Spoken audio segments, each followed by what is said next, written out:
work on something that you're interested in. Do something that will show your interest in engineering and also can help other people.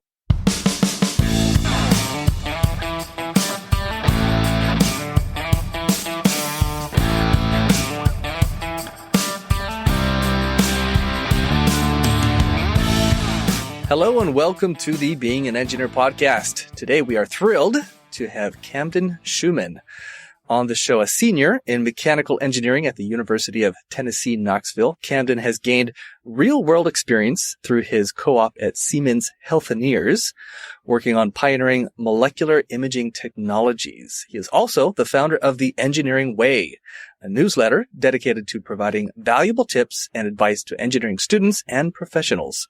Camden's achievements include winning third place in the Volcourt pitch competition and contributing to innovative projects in medical technology and drone applications. Camden, thank you so much for being with us on the show today. Thank you so much, Aaron. That was a great intro. Thank you. You're welcome. You're welcome. So what made you decide to become an engineer? Man, it goes way back, all the way. My family was living out in Montana. I was about 4 years old, and my parents found me, and they found me building a zip line. I had used a super hook, a tie-down strap, and connected it to the bottom of our garage door, raised up the garage door, and then tied the other end to a car door mirror. And before I was allowed to ride it, they discovered me, unfortunately. And that's kind of how I got my start. That's great. I love it. Hands-on experience building stuff. Very cool. It reminds me of this book called Encyclopedia Brown. Did you ever read that when you were a kid? I haven't. I don't think so. No, I think it's pretty old school. Yeah, like you're probably 2 generations removed from when it was popular. But this guy, Encyclopedia Brown, he was real smart. He would like do stuff to make money all the time. He was a kid, and one of his adventures was building, it was like a roller coaster off the roof of his house or something like that. That sounds anyway, awesome. Pretty cool. Yeah, those were fun books. So you have some hands-on experience working at Siemens Healthineers. What are some of the projects that you've been working on there? Actually, before we get to that, so you're a student right now at UT University of Tennessee, right? That's correct. What year are you? I'll be a senior in the fall, so we're getting down to the final stretch here. Just gotta push through and graduate. Yeah, wow, one more year. Almost congratulations time. That's great. How has it been so far? I'll preface this by saying that I had a rough time in school. I thought I don't think I was made for school. It was tough for me, and I didn't love it, if I'm being honest. But how has the engineering formal education experience been for you? I think personally, it's been really challenging. I kind of went from coming out of high school pretty like top of my class. I was the salutatorian. It's like, I got this. Engineering, it can't be that much harder than this.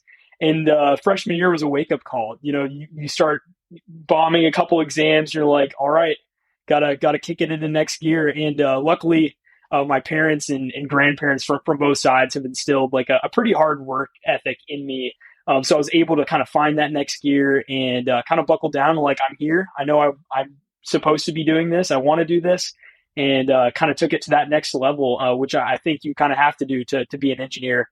I know there definitely are some people who are really gifted at it just naturally, but for most of us, you kind of have to just grind it out. And I feel like that's what I've been doing the last couple of years. Awesome. I love it.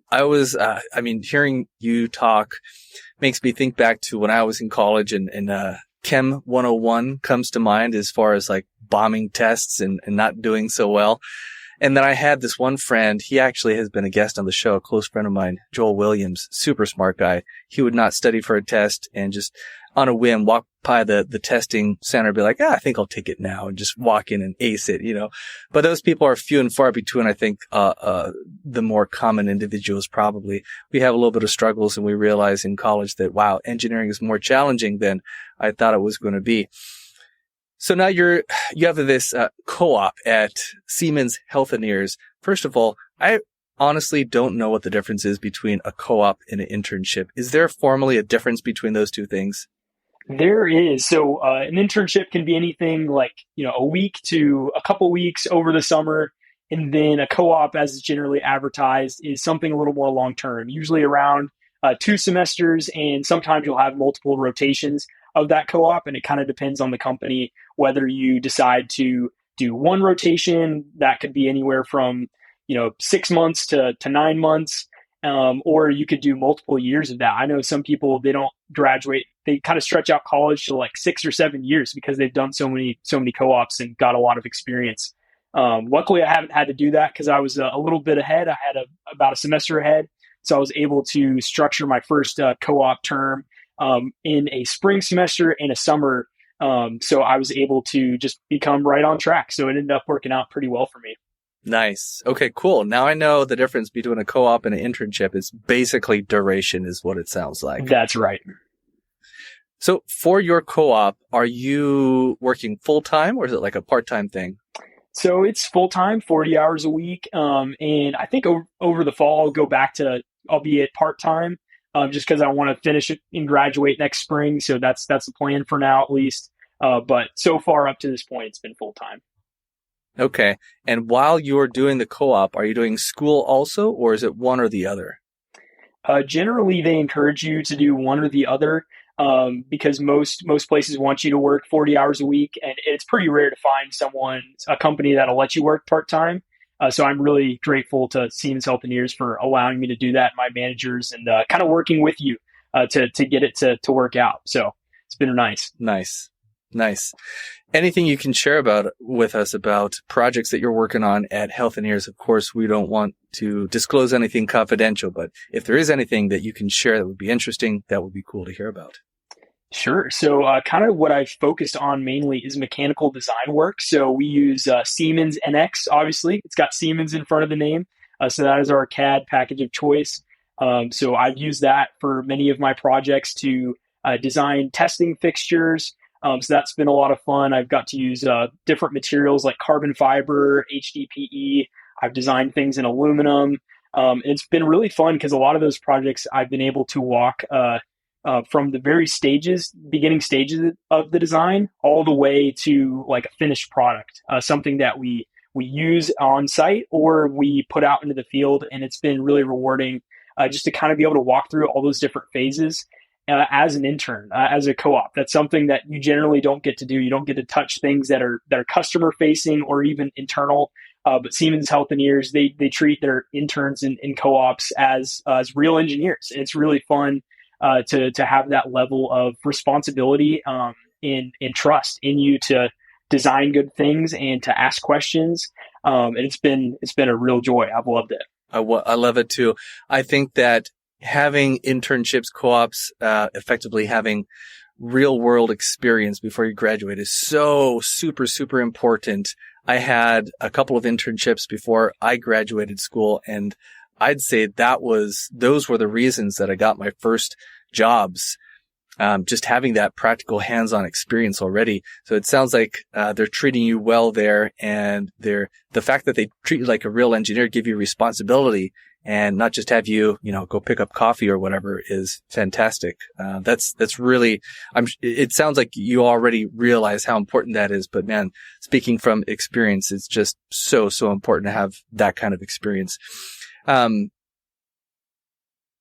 you also have this newsletter called The Engineering Way, and I'm super excited to hear a little bit more about that. You to me seem like a mover and a shaker. You got school going on, you got this co-op with Siemens, big company, doing cool things there at work, and then you don't have enough to do as it is, I guess. So you're like, well, let's throw in this newsletter here as well.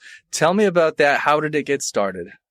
For sure. I'd known that I always wanted to kind of get into writing and eventually maybe have a blog, but it kind of happened because at the beginning of August of last year in 2023, I decided, okay, I'm just going to do this thing. I've been talking about it for a while. I might as well just start. So that's what I did. I started. I used Beehive, and it has been an incredible product. Just to write the newsletters and to send them out. And kind of the heart behind it was I really enjoy learning, and I enjoy sharing what I learned with other people. And so it gave me a platform to be able to help other people while also helping my own learning. Because when you have a weekly commitment that you've placed on yourself, like I have to put out another article, that helps me to be always continuously learning, to read more, listen to more podcasts. And by the way, I've really enjoyed yours since I've discovered it. It's been a lot of fun listening to that. I've learned a lot from the engineers that you've brought on in from you. And I think that all just kind of feeds into the engineering way. And the goal of it is to help engineers just with kind of more of the softer skills like communication. How do you do an interview? How do you hold a conversation with people at events?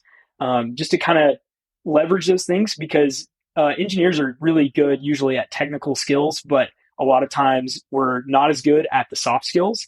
And that's one of the things that can make an engineer leaps and bounds differentiated above other engineers, and something that makes them a really powerful asset for companies and just people in general.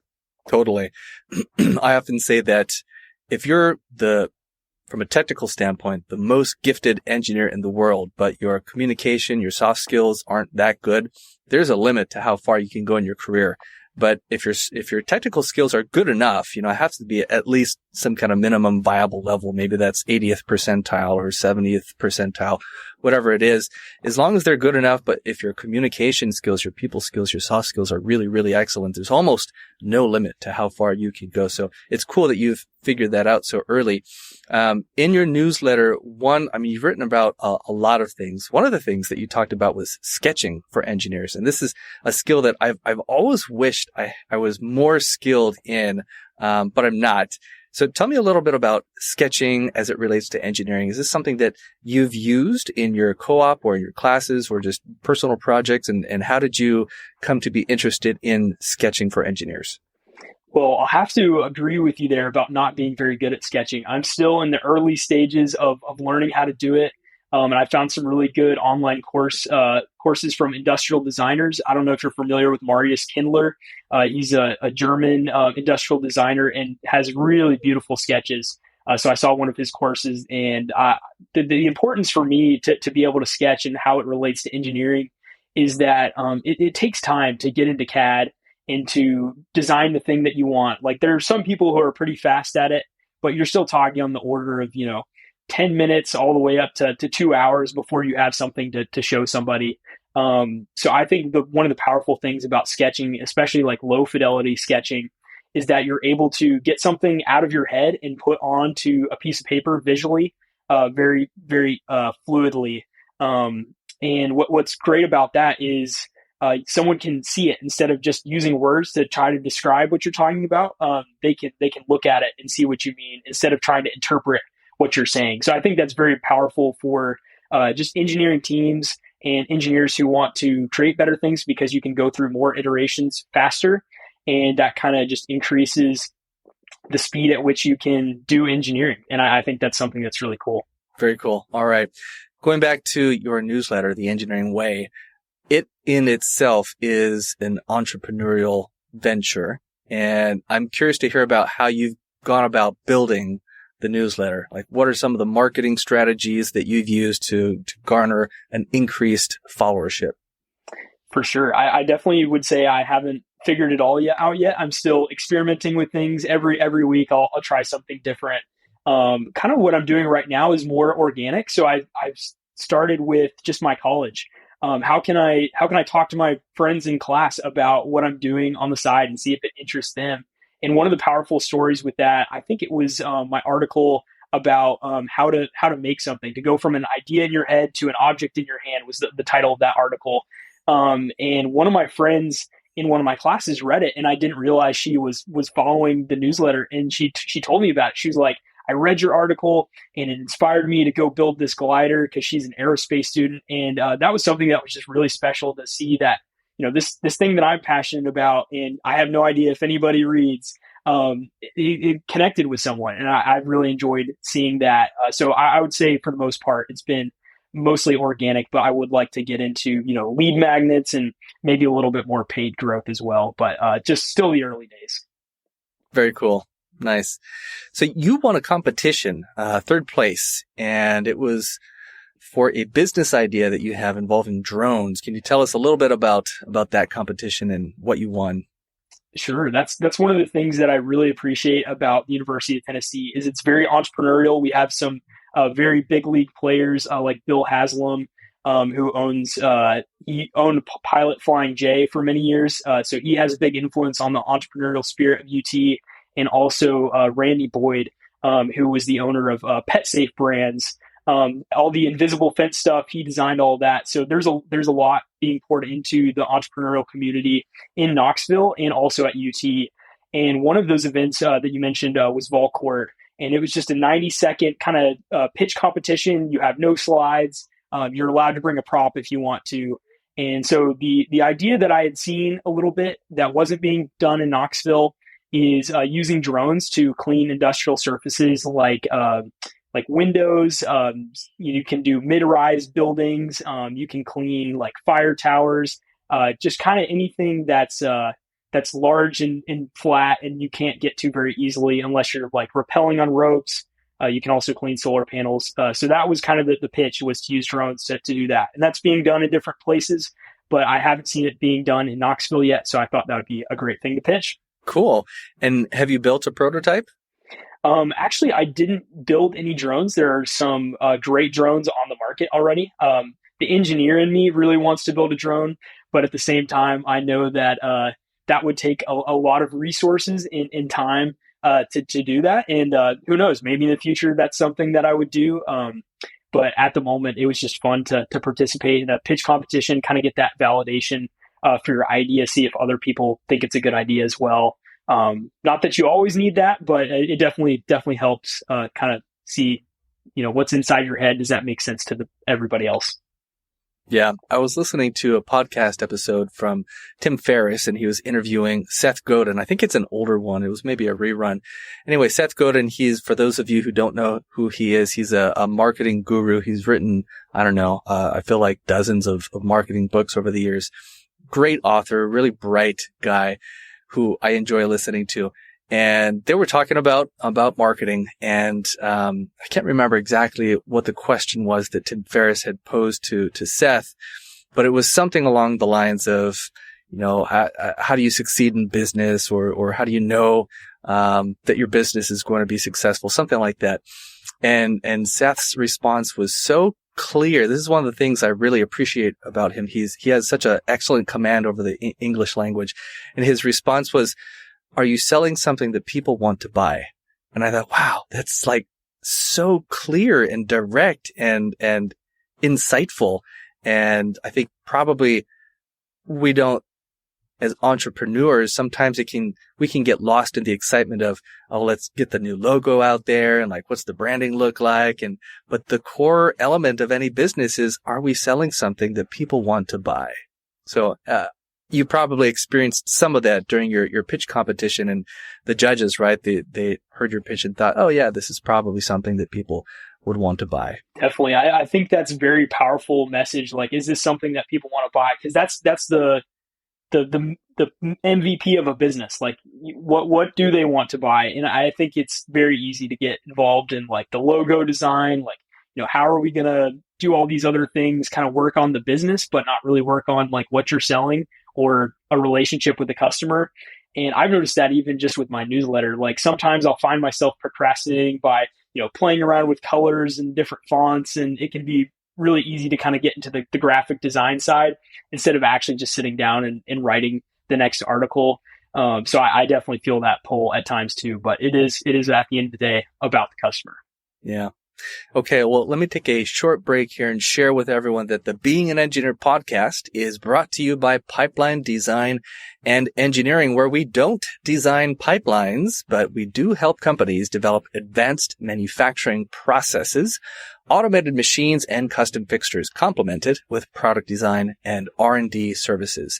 Learn more at teampipeline.us. The podcast is also sponsored by The Wave, an online platform of free tools, education, and community for engineers.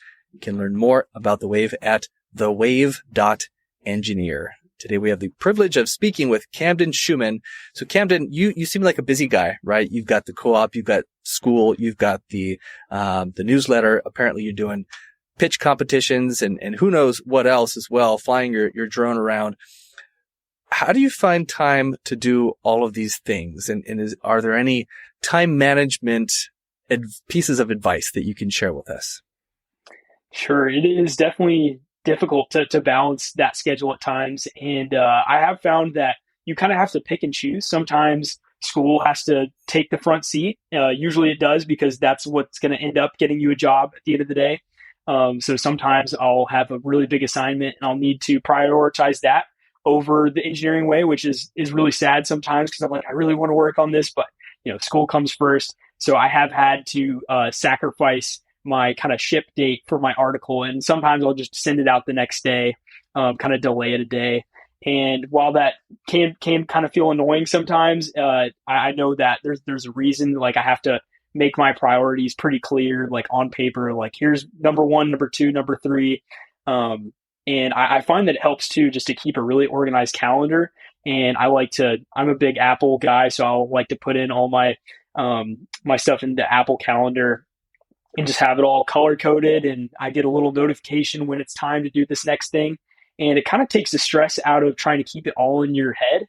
And I found that's been really helpful to just feel like you can be present in every moment instead of trying to think ahead to whatever's coming next. You can just look at your calendar and see, okay, here are the things that are coming up, and here's how I can be prepared for those things.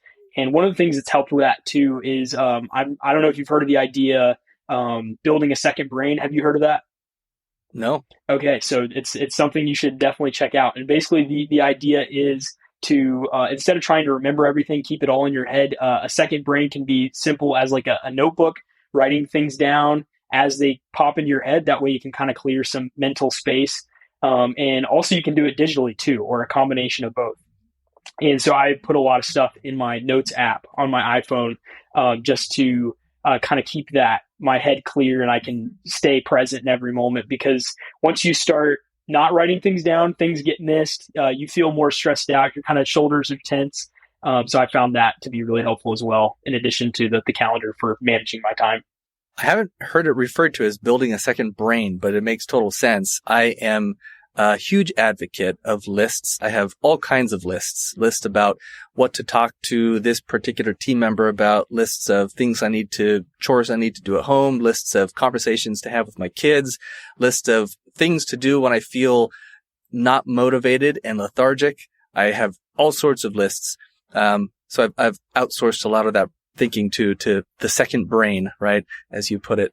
Well, to be fair, I can't take credit for it because it's the actual idea was made by Matt Forte, and he just released a book recently titled Building a Second Brain. So I stole it from him, but I definitely use it heavily. Nice. Yeah, that's great. I also really appreciate your method of creating calendar events to schedule your week. And this is something that I've been doing myself for a long time as well. I find it to be incredibly effective to usually over the weekend, I'll sit down and take maybe 30 to 60 minutes and just plan out what are the big things that I need to get done next week. What do I really need to accomplish next week? And then I'll schedule those out on my calendar, just like you do. And then when it comes time for, Monday morning, I'm not scrambling and trying to figure out, okay, what should I work on right now? What am I going to work on tomorrow? It's all there. It's in the calendar. You've already done the thinking beforehand to ensure that the right priorities are scheduled. And so now all you have to do is follow the calendar, right? It becomes almost automatic at that point. And I think that's a super effective way to manage your time. It's cool that you already discovered this at such a young age. Thank you. Yeah, I definitely have had parents who have helped me with that. I remember back when I was in, grade school and middle school, they'd be like, okay, write that thing down or you're probably going to forget it. And there were a lot of times where I forgot to take out the trash growing up, and it didn't end well. I was like, okay, here's a teaching moment. You gotta write stuff down. You gotta remember to take your sisters to school. Like that's important. Don't forget. Don't leave them at the house.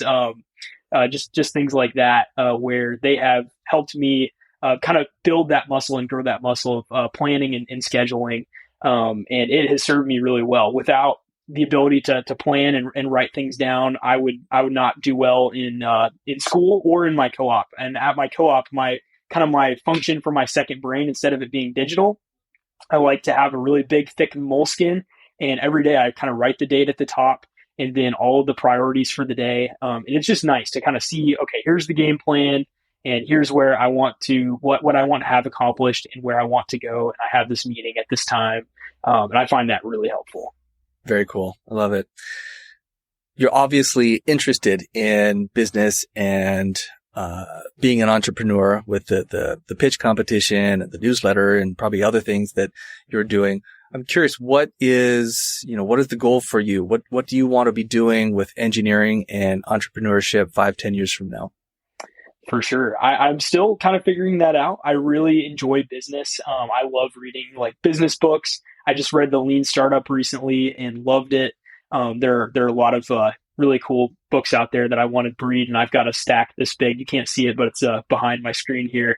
I think at the end of the day, I would love to be a business owner, kind of have that flexibility when I need it, but also have something that I can build and be proud of, and just have some financial stability for my family. I think would be family one day. I think would be really nice. That would be something that would be very, very cool to have, and also to kind of have the job security. Obviously, you have to take care of your company, but have a little bit more job security instead of having things like the pandemic or all the layoffs that happen.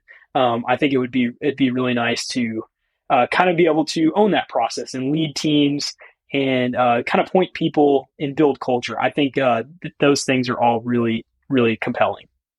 You mentioned culture. Have you read the book, or is the book on your radar, Culture Code? I've heard of it. I don't have it, but I'll add it to the list. Do you have any other advice for engineers who want to do things that's similar to you, who are interested in business? Because you started pipeline design. What was the process with that, and what tips would you have for engineering students who are interested in entrepreneurship and kind of want to go and do things like that? I wouldn't necessarily recommend my path to everyone. I got laid off, and which is generally acknowledged as like not the best thing to happen to you, right? But looking back, it was genuinely one of the best things that ever happened to me. Now, had I to do it over again, I probably would have prepared a little bit more, right? I think an effective way to dip your toe into the entrepreneurial pool is to have a full-time job and learn as much as you can there. And on the side, do some freelance work, right? There's an author, a business author, Jim Collins. Is that his name? Good to Great. Kind of blanking. Good to Great. Yeah, right. Jim Collins. And he talks about firing bullets instead of cannonballs. Have you read that? I can't remember which book it was in, though. I'm not sure if I have. I've read Good to Great, but I don't remember that line. That's great, though. Yeah, so he talks about firing bullets, and that's a phrase that we use a lot here at Pipeline is like, what's a bullet that we can fire here, right? What's a small test that we can do where the consequences of failure are not catastrophic before we like go all in on something. So firing bullets in parallel to working a full-time job, I think is a great approach. And that way you start to get a sense for what works and what doesn't in a kind of safe environment where you can't really fail too badly. I think that understanding people and how to deal with people is probably one of the most important things that we can do as business owners. I mentioned that book, Culture Code. I really would, if I were you and interested in business, read that book because it's been one of the best books about business, even though it's focused on people and culture. It's been one of the best business books that I've ever read. And I've listened to it now probably half a dozen times. And I feel like I always get something new from it. So that's a wonderful one. In the beginning, one thing that I noticed, and I still notice to this day, we're still a small company, is that the ability to do a lot of different things on your own is really, really valuable. Before I started Pipeline, with a friend of mine, I actually ran a small photography business. And so I had some photography and video skills back then.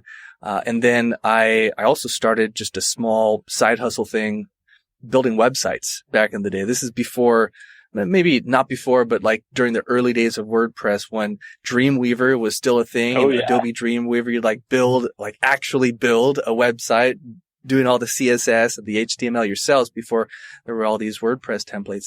So I did that. And so I had like some non-engineering skills that I could fall back on, and I used them a lot. I did, my own photography to show people work that I had done, and I built my own website, and I did some of the accounting on my own in the early days. And so I had kind of a good collection of skills, so I didn't have to outsource all these things.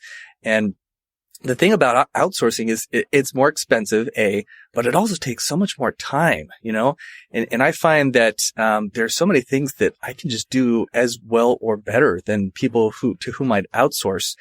So having the ability to do a lot of these things by yourself is, I think, really valuable, especially when it's the really early days and it's, maybe just you and the company. You can move so much faster and for so much less money. So those are a couple of things that come to mind. That's awesome. Yeah, I'll definitely have to check out that book, Culture Code. And it kind of reminded me of one book I read. I've actually read it like 3 times now. It's called Never Split the Difference by Chris Voss. And it's all about negotiation. I don't know if you've read it. It was really good. And kind of how to interact with people for a mutually beneficial outcome as well. Yeah. Yeah. He's great. He has a master class that I've been meaning to take and I haven't yet. I have read the book, but it's been a while. He's kind of made the rounds all over the place. He's a cool guy that really knows his stuff when it comes to negotiation. For sure. Yeah. That's awesome. Well, let's see. So you've got about a year left until you graduate. What are some of the concerns that you have about transitioning from school into the workforce? What are some things that you're worried about, and what do you hope, what kind of foundation do you hope there will be at the companies at which you work when that transition occurs? Sure. I think just kind of the mad dash at this fall, I'll have a lot of things on my plate with still working at Siemens Healthineers, doing the co-op, also having senior design and some hardcore engineering classes as well. Kind of juggling all those things will definitely be challenging while trying to apply for a lot of positions. And I think just kind of the unknown, where I have no idea where I could end up. And that's an exciting thing, but also kind of a cause for worry. But I'm, for the most part, pretty optimistic and hopeful, because I know that engineering has prepared me well to go into any type of work, whether, that be starting my own company or becoming an engineer, an individual contributor at another company. And I think both of those paths would be really fun at the beginning.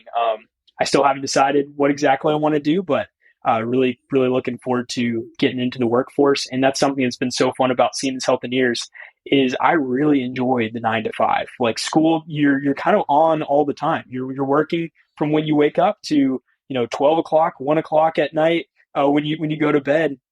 And that's something that took some getting used to coming into engineering. And I think that's one of the things that prospective engineering students don't quite realize, the level of work that it takes to get by, not even straight A's all the time, but just to pass your classes. And I think that's something that people should have a clear eyes going into, but not to scare people from engineering, because it's one of the best things that I've ever done, and I've loved every minute. But there are definitely those times where you have to buckle down and sacrifice a little bit of sleep to get everything done.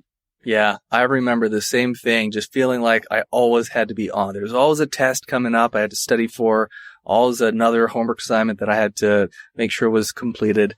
And man, the day that I really truly finished, I turned in a thesis for my master's degree, and that was literally the very last thing that I ever had to do at school. And that was such a wonderful day. Just rub it in. You're almost there. It's just one more year. So close. It'll go by quickly. Yeah. Any advice that you would give to other engineering students who are thinking about, a co-op or an internship and how to go about doing that? Sure. It's funny you bring it up, because I'll actually be starting a new position in the fall where I'll be advising students on just this. I'm joining the Engineering Professional Practice Office at UT, where I'll help students with practice interviews and with resume help. So I think one of the biggest pieces of advice that I have is just to really fall in love with the process of learning, and to find out information about the company, try to find resources that they have. And I think LinkedIn is a great place for engineering students who want to get involved in internships and co-ops as well. And I don't know if this interview would have even happened if we hadn't connected on LinkedIn. So there's something very powerful to kind of starting to build your social network and to talking to your friends in classes about what they're interested in, and also reaching out to companies, not with the intent of getting something in return, like that, that may be something that you want, but just get in the habit of starting to build relationships with people, just for the sake of learning from them. I go into every conversation with anybody, whether I like them or can't stand them. I go into the conversation. There's something to be learned from this person. They figured out something that I haven't. And I think if you take that mindset into just life in general, it'll help in co-ops and internships for sure. But it is something that is really powerful and will just differentiate you as an engineer and just as a person to be willing to listen to people, ask good questions, and kind of learn what they do and how you can benefit from that. Yeah, there are a couple things that I really appreciated you saying there. One was, especially for students, right? Getting involved in LinkedIn to start building your network. If you're in college, then you should already be doing this. And if you're not, you should start, because that network is so important to start reaching out to people. The second thing you said was, doing so not with the intent of receiving or gaining something, but just with the intent of building your network and hopefully, if possible, offering some sort of value to the people that you reach out to. Oftentimes you'll find that if you're genuinely just looking for advice from someone, they're going to be really willing to share their time and give you that advice. But if you can go into those conversations with the mindset of what can I do for this person, with the understanding that you're probably not going to get anything back from it, that's a really powerful and healthy mindset to have. In fact, I'll go back to the question that you asked earlier, which was, what advice do I have for engineers who are thinking about starting their own business? That was another one that was really powerful for me in the beginning, is that I would do some free work sometimes. I certainly wanted to get paid, but I also realized that I didn't have a lot to show for myself yet. And doing free work was a way to just build a little bit of a portfolio and goodwill, right, with people. So that was really helpful, and something I think is important to be open to doing. That in the very, very beginning, you're probably not going to get paid a lot or sometimes anything, and that's okay within reason. Of course, you can't do all of the work for free. You need to put rice on the table. But anyway, let's see. So you're in your last year of school right now. Anything that you wish you knew back when you were starting as a freshman that you knew now? Oh man, that feels like forever ago and not that long at the same time. I think just to try hard. Know that it's okay to fail. Failure is a part of the process. Like, I've been in classes where the average is like a 45, and that's when you start to realize, like, okay, engineering is hard, but I can do this. There are people next to me. I can talk to them. Maybe this person over here understood problem 7 on the homework and I didn't, or maybe I understood problem 5 and they didn't. And so I think it's really important to build relationships with other students as early as you can. People that you're walking from class to class with, and because I have found some really great friends from freshman year that I worked on projects with them in kind of the engineering fundamental classes, basic physics stuff. And it's been really fun to kind of grow with them and to learn from them, because some of my friends are really good at things that I'm not. So I'll lean on them for help with coding. We like to use MATLAB here at University of Tennessee, and coding, it's really interesting to me, but it's not. So sometimes it can be kind of challenging. So I'll lean on some of my friends, like, do you understand how to do this? And they'll be able to explain it to me. And it goes both ways, just, kind of that mutual benefit, helping other people, and they'll help you. And I think that's something that's really powerful to start building those friendships and relationships during freshman year, because it's easy to go into it thinking it's me against this engineering degree, it's me against the world, but really it's not. There are people that are supporting you and helping you along the way, and you can begin to build those relationships. And I think that's something that I wish I would have done even more of in freshman year. One more point about building relationships. The fact that you started this newsletter, The Engineering Way, I think that's such a great way to develop a network. I mean, you're probably going to graduate. You got the co-op already. That's a big deal. And you've got this Engineering Way newsletter by which I'm sure that you've met a lot of people that you wouldn't have otherwise. I think you and I'm one of those people, and there are probably a lot of others out there. So